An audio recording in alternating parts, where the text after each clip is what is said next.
بعض اوقات یہ سوال کیا جاتا ہے کہ شہزادی کونین سلام اللہ علیہ کے گھر پر کتنی بار حملہ ہوا۔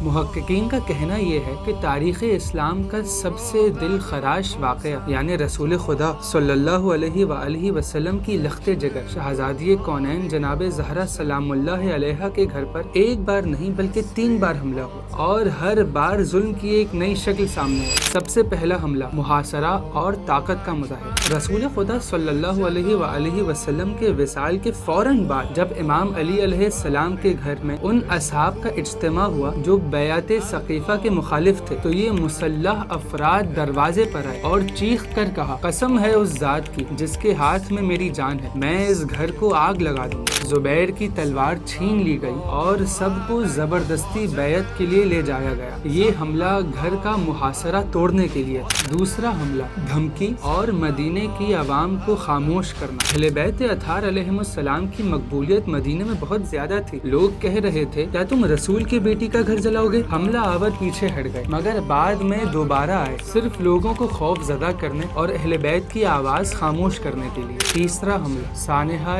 در و دیوار، اور پھر سب سے المناک منظر، وہ لوگ دوبارہ آئے، آگ مانگی، لکڑیاں جمع کی، شہزادی دروازے کے پیچھے کھڑی تھی اور ان لوگوں نے دروازے کو زور سے دھکا دیا، دروازہ شہزادی پہ آن گرا، پہلو زخمی ہوا اور آپ کا محسن شہید ہوا۔ شہزادی نے فریاد کی، اے بابا دیکھیے آپ کی بیٹی پر کیا گزر رہی ہے۔ یہ وہ لمحہ تھا جس نے تاریخ پر ہمیشہ کے لیے زخم چھوڑ دیا جو آج تک نہیں بھرا۔ بس بات صرف یہ نہیں کہ حملہ ہوا یا نہیں، بلکہ مصیبت یہاں تک ہے کہ رسول خدا کی بیٹی کے گھر پر 3 مرتبہ حملہ ہوا، اور امت مسلمہ آج تک اس سوال کا جواب دینے سے قاصر ہے۔